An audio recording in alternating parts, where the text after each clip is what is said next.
अस्सलाम वालेकुम स्टूडेंट्स। हम केमिस्ट्री का चैप्टर 2 स्टार्ट करने लगे हैं and the chapter name is structure of atoms. New topic start करने से पहले हम थोड़ा सा इसका प्रीवियस इंट्रोडक्शन देख लेते हैं। And all of you know that you have the structure atom in the previous classes and you know that के एटम के अंदर जो फंडामेंटल पार्टिकल्स होते हैं वो तीन किस्म के होते हैं। First one is the proton, second one is the electron and third one is the neutron. अगर हम इनके चार्जेस के हवाले से बात करें तो एटम प्रोटॉन के ऊपर पॉजिटिव चार्ज होता है, इलेक्ट्रॉन के ऊपर नेगेटिव चार्ज होता है और न्यूट्रॉन के ऊपर कोई चार्ज नहीं होता। अगर हम इनकी एक एटम के अंदर पोजीशन के बारे में बात करें तो प्रोटॉन जो है वो सेंटर ऑफ न्यूक्लियस में मौजूद होता है, इलेक्ट्रॉन जो है वो शेल्स के अंदर जो है वो रिवॉल्व करता है और जो न्यूट्रॉन है वो भी न्यूक्लियस के सेंटर के अंदर होता है। अगर हम इसकी पिक्चर डिस्क्रिप्शन के हवाले से देखें तो ये आपके पास एक रफ सा स्ट्रक्चर जो है वो एटम के हवाले से बना हुआ है।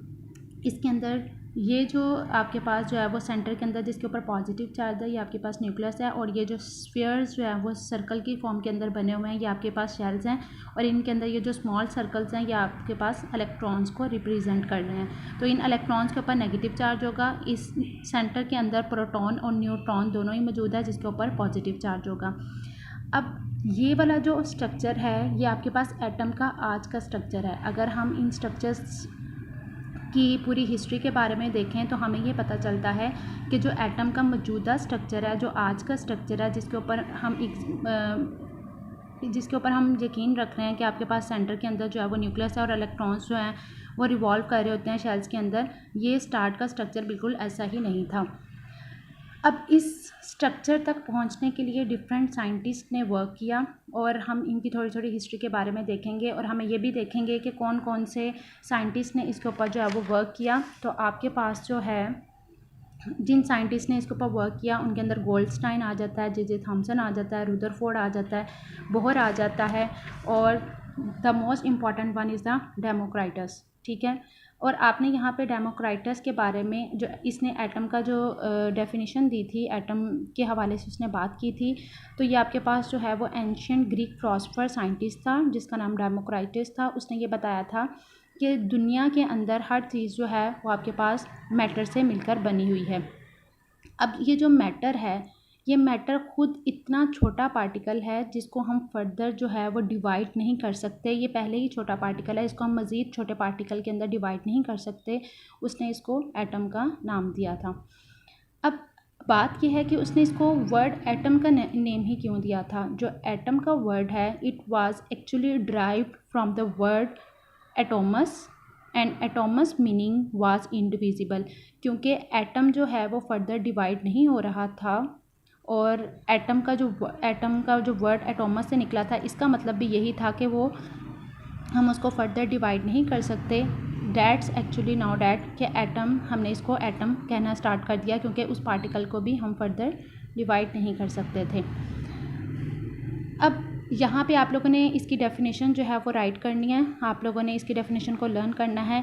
What is mean by the atom. अब ऊपर आप लोगों ने ये देखा कि एटम जो है वो छोटा छोटा पार्टिकल है जिसको हम फर्दर डिवाइड नहीं कर सकते, वो ऑलरेडी जो है छोटे छोटे पार्टिकल पर कंसिस्ट कर रहा है। तो आपने एटम की जो डेफिनेशन है that an atom is the smallest particle that can not be further divided and can take part in a chemical reaction. अब what do you mean by chemical reaction, कि एक चीज़ जो है वो दूसरी चीज़ के अंदर किस तरह जो है वो कन्वर्ट हो रही है, और एटम जो है वो छोटा सा पार्टिकल है जिसको आप फर्दर जो है वो डिवाइड नहीं कर सकते।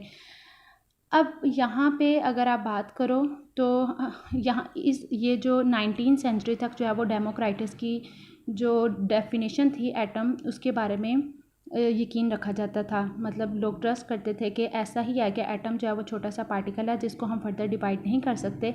लेकिन लेटर ऑन जैसे जैसे साइंटिस्ट ने वर्क करना स्टार्ट किया, जिसके अंदर हमने डिफरेंट साइंटिस्ट के हवाले से बात की है कि वो आपके पास गोल्डस्टाइन है, जे थॉमसन है, रुदरफोर्ड है और बोहर है।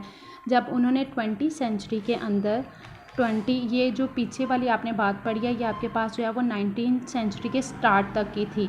लेकिन जैसे ही 20वीं सेंचुरी के अंदर जो है वो 20वीं सेंचुरी जो है वो स्टार्ट हुई तो डिफरेंट साइंटिस्ट ने वर्क करना स्टार्ट किया, और इसके अंदर इन साइंटिस्ट ने जब वर्क किया तो उन्होंने क्या किया कि एटम जो था, जो पार्टिकल फर्दर डिवाइड नहीं हो सकता था, उन्होंने इसके सब एटॉमिक पार्टिकल्स को डिस्कवर कर लिया था।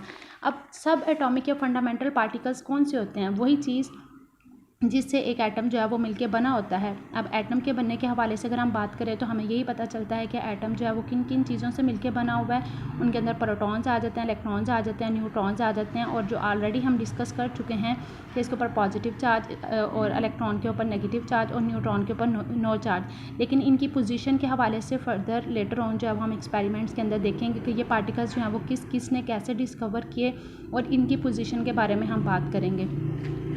अब पार्टिकल्स की अगर हम डिस्कवरी के हवाले से बात करें तो आपके पास जो है प्रोटॉन को गोल्डस्टाइन ने 1886 के अंदर जो है वो डिस्कवर किया था, जिसके ऊपर पॉजिटिव चार्ज था। जे थॉमसन ने क्या किया था, उसने इलेक्ट्रॉन को डिस्कवर नहीं किया था, लेकिन उसने फाउंड किया था, ये बताया था कि एटम के अंदर एक ऐसा पार्टिकल है जिसके ऊपर नेगेटिव चार्ज है, और उसने इस नेगेटिव चार्ज पार्टिकल को इलेक्ट्रॉन का नेम दिया था, और 1896 में उसने ये डिस्कवर किया था। लेटर ऑन वो सर विलियम क्रॉक्स ने क्या किया था कि इलेक्ट्रॉन को डिस्कवर किया था। इसकी डिस्कवरी भी हम नेक्स्ट लेक्चर के अंदर देखेंगे। अब अगर हम थोड़ी सी वर्किंग के हवाले से बात कर लें तो the most important one is atomic theory. जो आपके पास जो है जॉन डाल्टन ने 19th सेंचुरी के अंदर जो उसने एटॉमिक थ्योरी दी थी, उसके अकॉर्डिंग एटम जो है वो एक हार्ड होता है, एक सख्त चीज़ है, डेंस, यानी डेंस से मुराद आपके पास कि अगर बहुत ज़्यादा पार्टिकल एक ही जगह पर कंजस्टेड हो जाए तो आप उसको डेंस बोलेंगे, तो ये डेंस है। और स्फेयर यानी उसकी शक्ल जो है वो स्फेयर एक सर्कल की तरह मौजूद है। नेक्स्ट जो है आपके पास जो है वो एक और थ्योरी आ जाती है, plum pudding theory. This is a too much important theory and this theory is postulated by Thompson.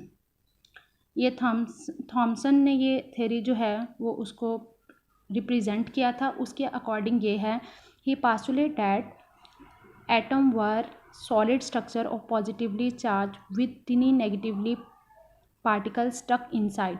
अब स्टक इनसाइड का मतलब कि कोई चीज़ अगर नेगेटिव इसके अंदर जो है वो आपके पास मौजूद होती है।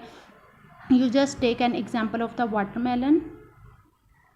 अब वाटरमेलन के एग्जाम्पल के हवाले से जब हम बात करें तो आप ये देखते हो कि उसको अगर आप कटिंग करते हो बिल्कुल सेंटर से, तो आपके पास ये जो पूरा का पूरा जो है ये एक रेड एरिया होता है, ठीक है, और उसके अंदर आपके पास ये जो सीड्स होते हैं ये कहीं कहीं स्टक हुए होते हैं। तो उसने भी यही कहा था कि एटम जो है वो एक पॉजिटिवली स्ट्रक्चर पार्टिकल है, जो अंदर वाला पूरा एरिया जो है वो पॉजिटिव चार्ज पार्टिकल है, और उसके अंदर कहीं कहीं नेगेटिव चार्ज पार्टिकल जो होते हैं वो स्टक हुए होते हैं। लेकिन ये वाला जो आपके पास स्ट्रक्चर ऑफ एटम है ये आपके पास रॉन्ग कंसिडर था। अब ये रॉन्ग कैसे कंसिडर था इसको लेटर ऑन हम चेक करेंगे, लेकिन प्लम पुडिंग थ्योरी के अकॉर्डिंग पॉजिटिवली चार्ज और उसके अंदर नेगेटिव चार्ज पार्टिकल जो हैं वो कहीं कहीं स्टक हुए होते हैं।